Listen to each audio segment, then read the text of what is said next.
Hey, kumbe kuna watu wengi hapa. Let us take our seats. Thank you very much. Asante sana.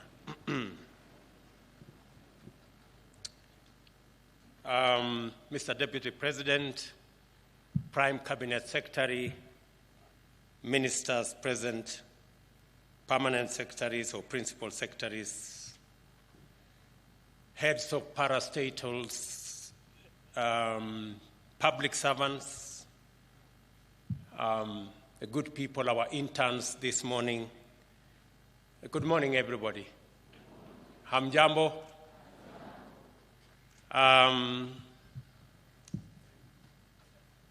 Aisha Jumwa, thank you very much for putting this together.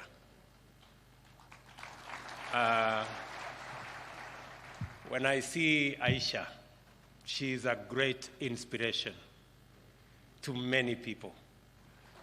And she is a product of internship and mentorship. That is how, the first time I met Aisha Jumwa, she was a counselor in Kilifi County.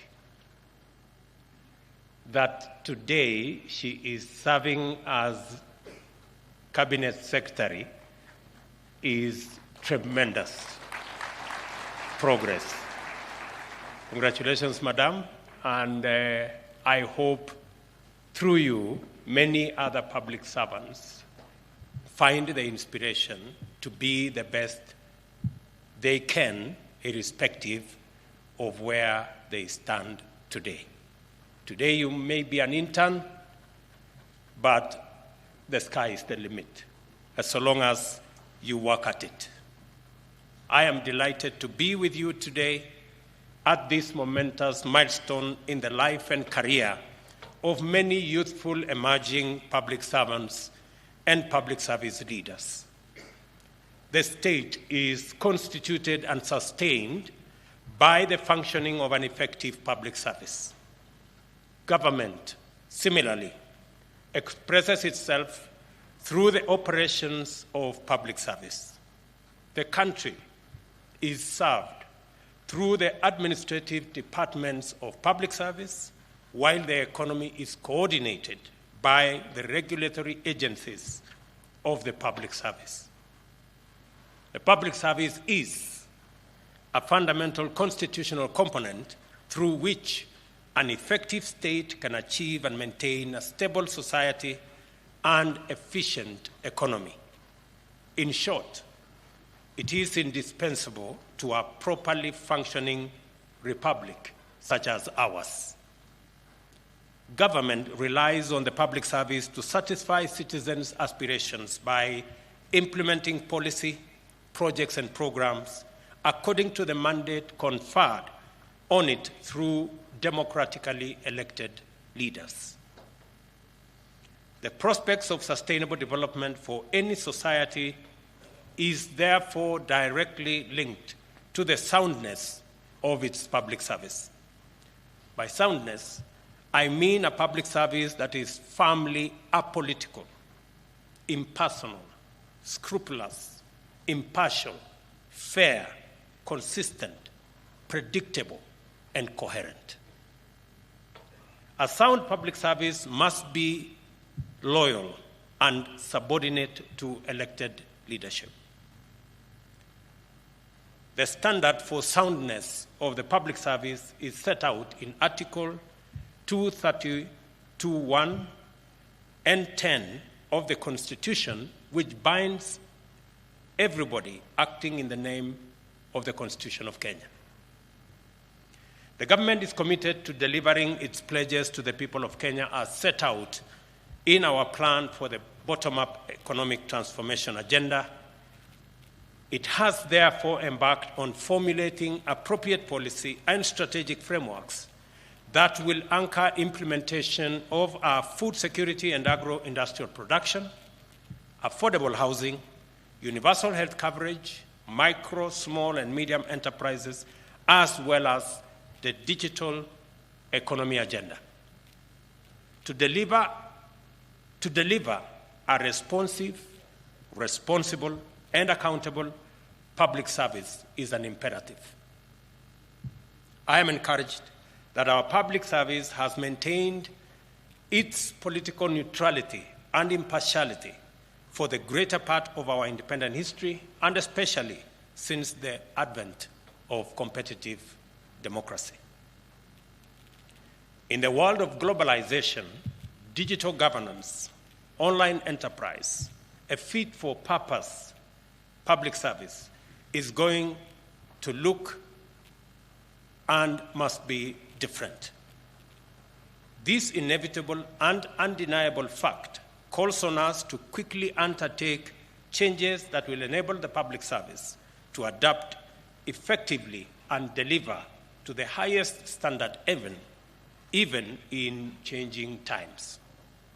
I am confident that our public service is perfectly capable of this historic feat, and that, as a result, our nation will never have to suffer disruptions and distortions of teething problems and difficult transitions. We are serving the public at a time of daunting challenges. We are tasked with accelerating economic growth and recovery, ensuring equitable access to opportunity and wealth creation, and also leading our collective adaptation to a ferocious climate situation. We are counting on you to help us deliver the transformation required to overcome these challenges. If we are to deliver on the transformational agenda, we must begin by transforming our public service to make it more responsive to the needs of all our citizens. To place us firmly on this path, the Government of Kenya will adequately facilitate the Public Service Commission to put in place a fit-for-purpose public service. We envisage and expect a service that exhibits high levels of productivity, good governance, patriotism, commitment, diligence, honesty, and excellent performance. I have heard you, Chair, and the Commission on your request on what we need to do to make resources available for the better training, the better preparation of the public service so that they can deliver on their constitutional mandate. And I like the suggestion that you have said we can cut down on the mandazis and entertainment so that we can provide more money for training and mentorship. I wish the Minister for Finance was here so that he can do the needful. I quite agree with the proposition that this cohort of interns and those already in public service have benefited immensely from this program. I listened to you, Chairman, and you said it is the first time the head of state is coming for the public service statutory function as you do your report. I did not come here by default or for lack of something to do. I came here intentionally and deliberately because we have an agenda on account of the public service, and especially those who are climbing the ladder from the bottom. The agenda of internship is an agenda I believe in very strongly. There are many things we learn in school, there are many things we learn in college, but there are many more things we learn by mentorship and by internship. I am a great believer in internship and mentorship because I have seen the benefits and the value of mentoring others, providing an opportunity for others to learn. I have had the privilege to mentor many politicians. I have had the privilege to provide internship for many people in the political space. And part of any success, whether in public service, whether in business, whether in politics, is to be able to mentor others to be as good, if not better, than yourself. And I hope those of us who have the privilege to serve as leaders, either in business or in public service or in politics, that we consider mentoring others, providing internship for others to learn from us, and that we can pass on the baton. And I like what I heard Aisha say, that part of the success of leadership is to be able to arrange a succession plan. Do not sit in an office, do not occupy a position as though you are going to be there forever. It is important for all of us who have the privilege to serve that one day we will not be able to serve in the positions that we have, and you will be the better, you will be the richer if you can mentor others into those positions, if we can create a mechanism for others to learn from us, so that continuously, as a country, as a leadership, we are getting better. We can only become better, we can only get better as a nation if we learn from those who've been, so that we can improve those who will be. The question that keeps coming is, when somebody gets to 60, they begin to say, oh, you know, I have not arranged a succession plan. I need another 2 years extension so that I can do this and I can do the other.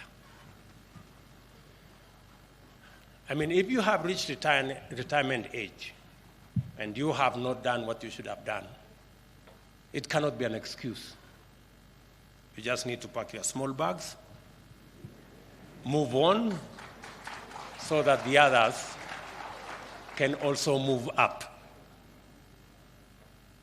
And it is our policy decision that we respect our elders, and those who have served and have reached retirement age should not be bothered for a day longer with any other responsibility, but to give way to those who are graduating into those positions.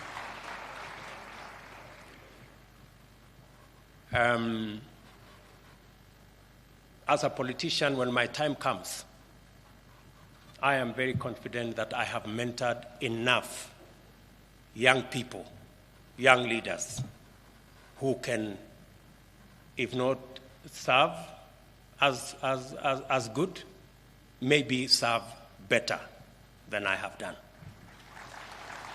And I think that should be the case for any public servant. Our strategy to transform the public service is centered on performance management and productivity. The ultimate measure of performance in public service is citizen satisfaction.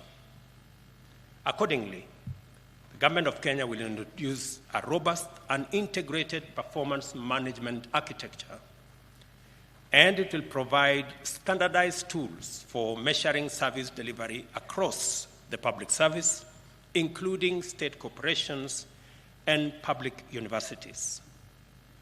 This will cut across both levels of government at the national and the county level. A review of the performance management framework in public service has revealed a number of constraints: misaligned institutional arrangements, inadequate policy, and to some extent, legislative and technical capacity limitations. Addressing these challenges requires a coordinated effort through a whole-of-government approach. Subsequently, the Prime Cabinet Secretary's office will work closely with the public service and the ministry concerned to bring together key agencies in government with a view to revamping, reinstitutionalizing, and driving a citizen-centric performance management system. The new strategy will seek to entrench a renewed public service culture. It will also seek to promote innovation and, crucially, secure the services of the best minds in our country by rewarding public servants who serve with distinction. We will also revitalize the Public Service Week and the Public Service Excellence Award, among other initiatives. Allow me to turn to my favorite part of this audience, the young people gathered here today. And we have two groups. The 3,902 interns joining the public service as the fifth cohort, the public service internship program, and the first cohort of the Public Service Emerging Leaders Fellowship. These two programs are undeniable success stories and underscore the government's commitment to strengthen and nurture strong leadership within the public service. And let me put this in context. We figured out this whole program of internship before the elections in 2017. And it was our intention to have a whole of government, a whole of country program where graduates from our institutions of higher learning can have at least 1 year transition as interns in their areas of expertise in the various areas. Unfortunately, we were not able to implement it the way I had thought about it. But I am happy that at least we started. And what is required now is for us to configure this, institutionalize it in policy and in law. And I'm happy that the Attorney General is here, so that you can work with the ministry concerned and work with the public service so that we can institutionalize internship as a program of transition for young people coming out of college, for them to acquire at least some level of understanding of what they learned in class and practice it at least in our institutions, whether they are public or private. I want to announce that the first step, and that's why I agree with you, Mr. Chairman, is that we have today 3,900 interns. The next intake, next year, I will suggest that we start with 20,000 next intake. Because I am told those who applied were 31,000 and only 3,900 got an opportunity, not to get a job, but to just have a feel of what government, public service, what the field looks like. And I think more young people should be afforded an opportunity to be an intern.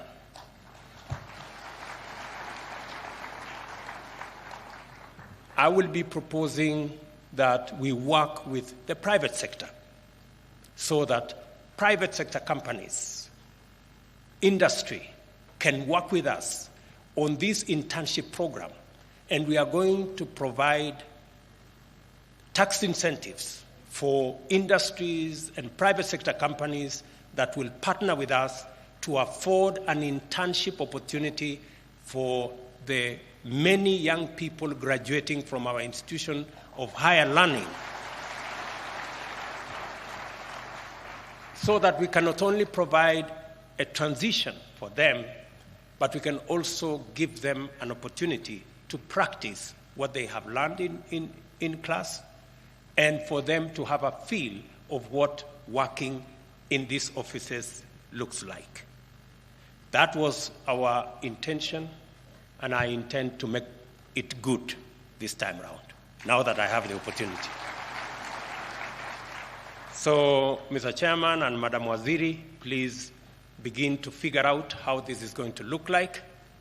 I have some ideas. If you talk to me on the side, I have some ideas on how I think this should look like, so that we can, of course, take it through the usual process of public participation, so that also Kenyans can bring their ideas on what we need to do for our young people as they graduate from our institutions of higher learning. I am pleased to witness the enthusiasm of our young people working in the public service. I welcome you and ask you to bring your energy, your resilience. Please come with your ideas and creativity and innovation, because public service deserves the best. Karibuni sana.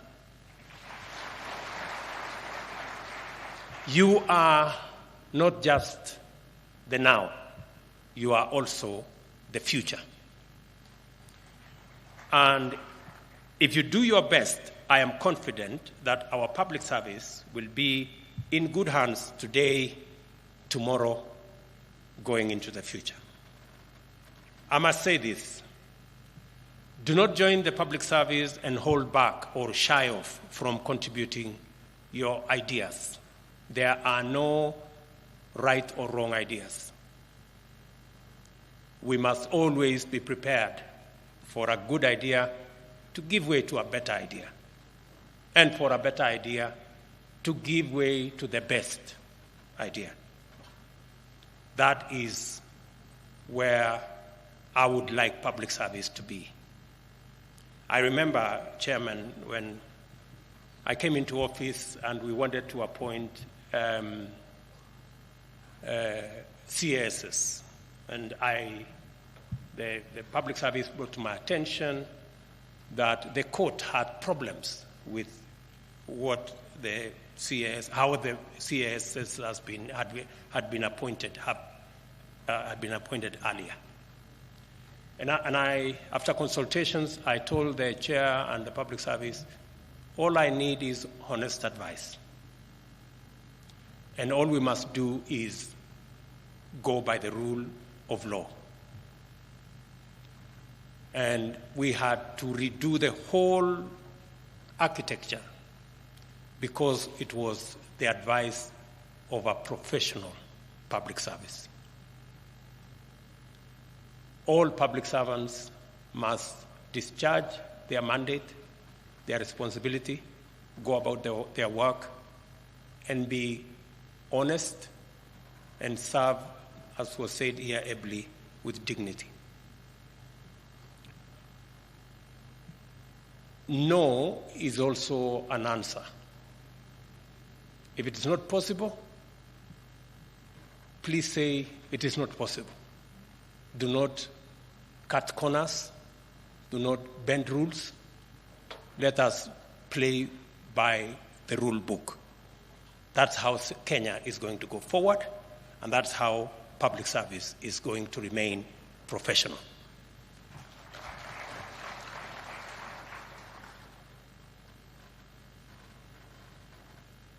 As you join the public service, you must do so to add value, to bring something new to the ecosystem where you will be working from. We expect ideas, we expect excellence, and we expect innovation and creativity.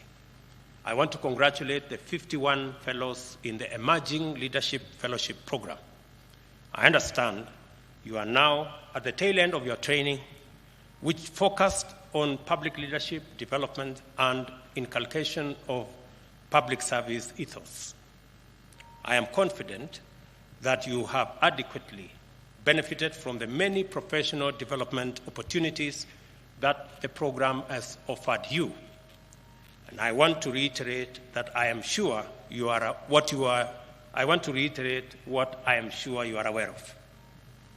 We have high expectations of you, and we expect you to take up and deliver exceptional results in leadership capabilities across the public service. We expect this because we are confident you now understand the immense value of good leadership and strong values to any organization and to any society. When you return to your various departments, share the knowledge you have acquired with your colleagues and mentor others to be like you or even better. I challenge you to set a new leadership example and standard in government.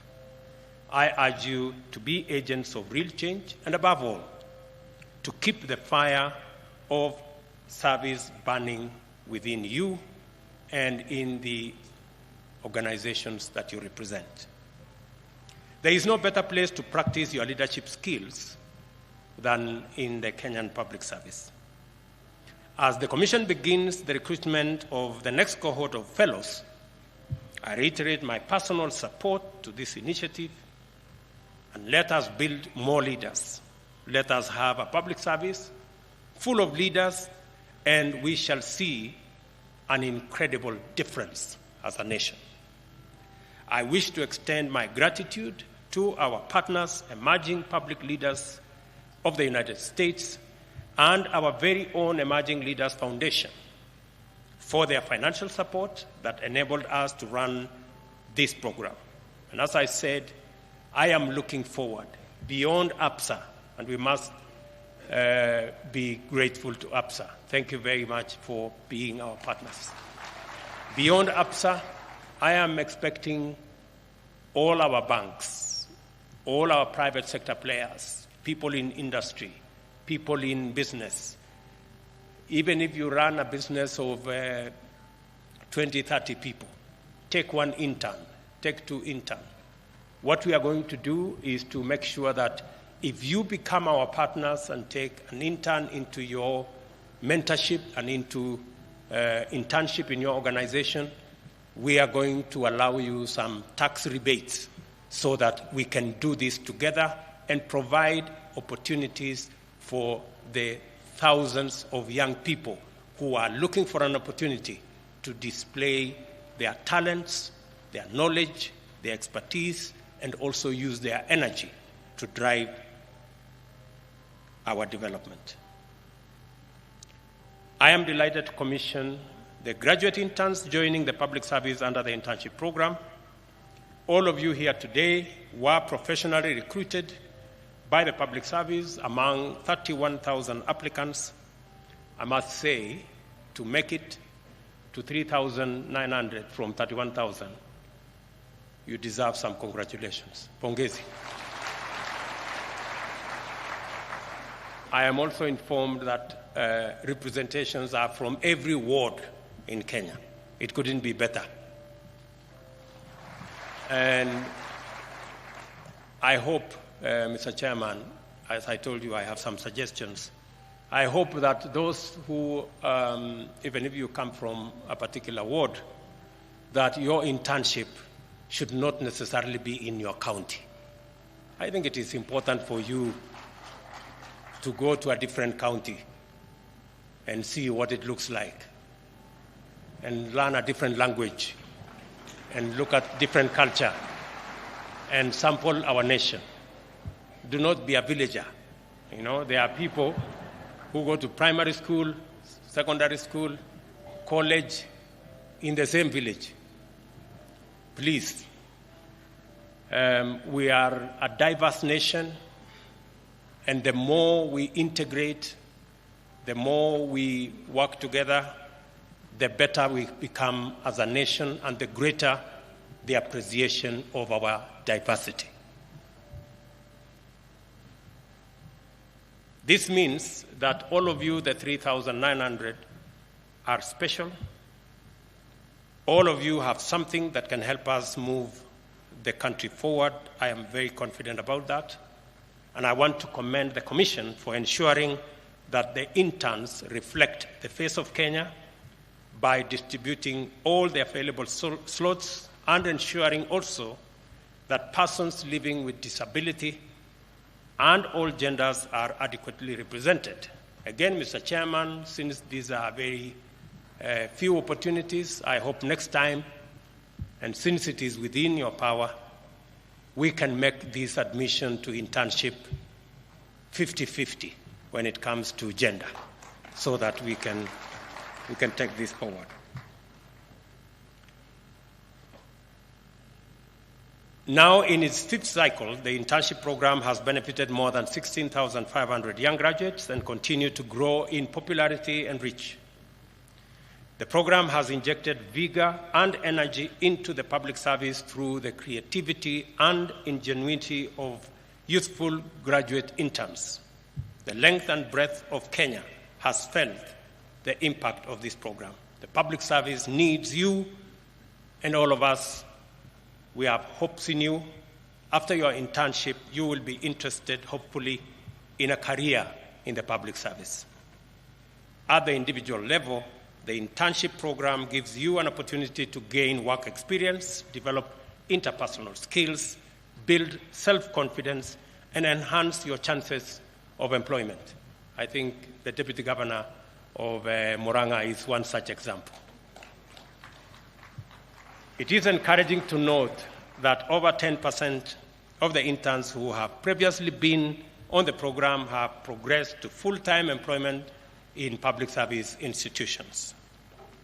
Owing to its success, the government will continue to support the growth of the program, and as I have said, the next intake will be 20,000 interns, and I look forward to working not just with all the parastatals, but all in the spectrum of both public and private. I hope private companies, good people in the private sector will take up this opportunity to work with us to provide internship to these young people of Kenya so that they can become better servants of Kenya, whether they work in the public or the private sector.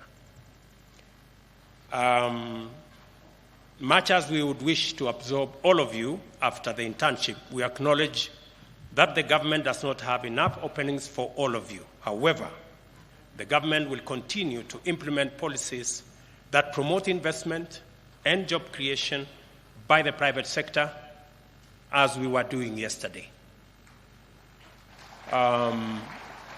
Yesterday, with working with the American government and the American Chamber of Commerce, I think we have opened up opportunities in our special economic zones, in our export promotion zones, in our pharmaceutical sector, for us to access not just jobs for our young people, but to also access commodities, foreign exchange, taxes, and grow our economy. However, I am happy also and pleased to note that the public service has plans to develop a framework for partnership with private sector organizations in this program. That's my recommendation, Mr. Chairman and Waziri, so that we can bring all the assets that we have, both public and private, to support this exercise. We will also anchor the program in law to ensure its institutionalization and sustainability by amending the Public Service Commission Act, and accordingly, the Attorney General will liaise with the Commission and Parliament to expedite appropriate legislative amendments of the laws to provide for this program going into the future. Allow me to make a few remarks about the 2021-2022 report on status of compliance of values and principles in Articles 10 and 232 of the Constitution that the Commission has presented to me this morning. I note that the survey covered 477 public institutions out of 525, representing a response rate of 91%. The head of public service is directed to write to those who did not respond to explain to us which government they serve. While this is an improvement from the previous year, anything short of 100% response is not only unacceptable, it is not right. Going forward, the Government of Kenya will demand answers from public institutions that do not participate in this evaluation that is anchored in law and in the Constitution. It is worth noting that the overall compliance level improved from the previous financial year, indicating that public institutions have progressively aligned with the national values and principles of governance outlined under Article 10 of the Constitution and values and principles of public service under Article 232 of our Constitution. I want to assure you that the government will fully implement the recommendations of this report. We will ensure that the public service reflects the face of Kenya's diverse communities and affords adequate and equal opportunities for appointment of women, men, members of all communities, and persons living with disability.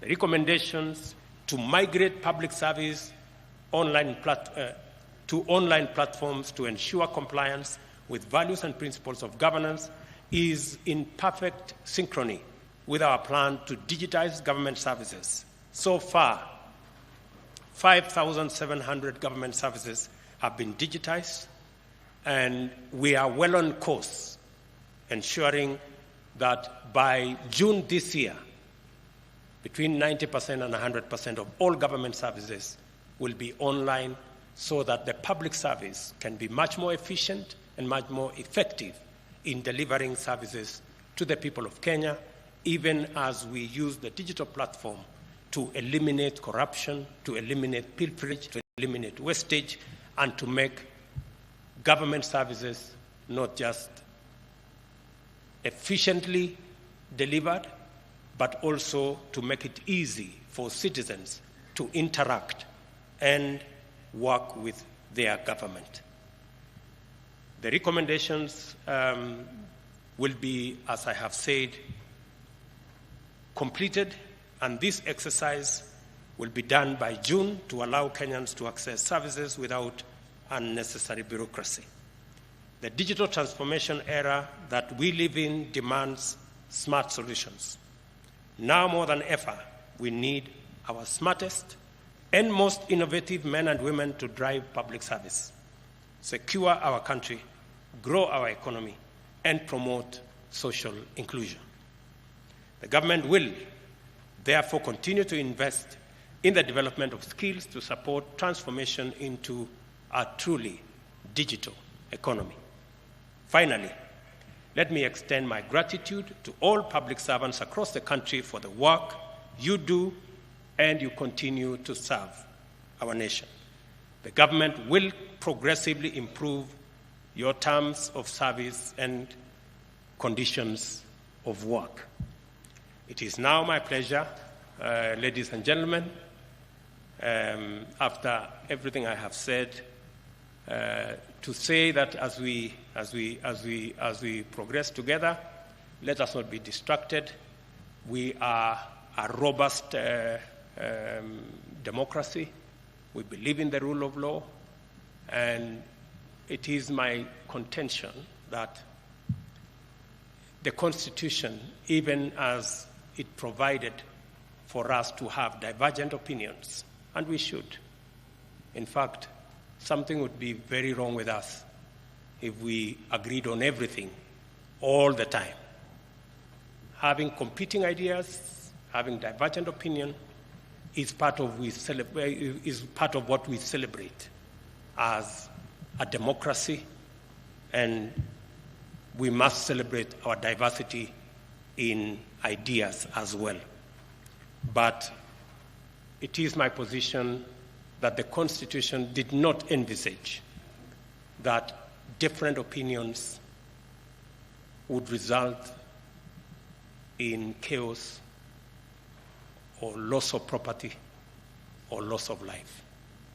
We must, all of us, be able to celebrate all the rights provided for in our Constitution in a manner that respects the rights of others, and also in a manner that does not destroy property or in a manner that does not make our children not go to school. I think we can do that. We are mature enough to be able to do that, and I hope that all of us will begin to understand where we must go. It is now my pleasure to declare the 5th cohort of the Public Service Internship Program and the 2021-22 report on status of compliance with values and principles of Article 10 and Article 232 of the Constitution by the Public Service officially launched. Asanteni sana. Thank you very much. God bless you. Na asante sana. Congratulations, Chairman and all the commissioners. And we look forward to working with you. And I think all is well. Na wangwana wale interns, congratulations for being part of this program. I look forward to working with you, and I look forward to us moving the country forward together. Asanteni sana. God bless.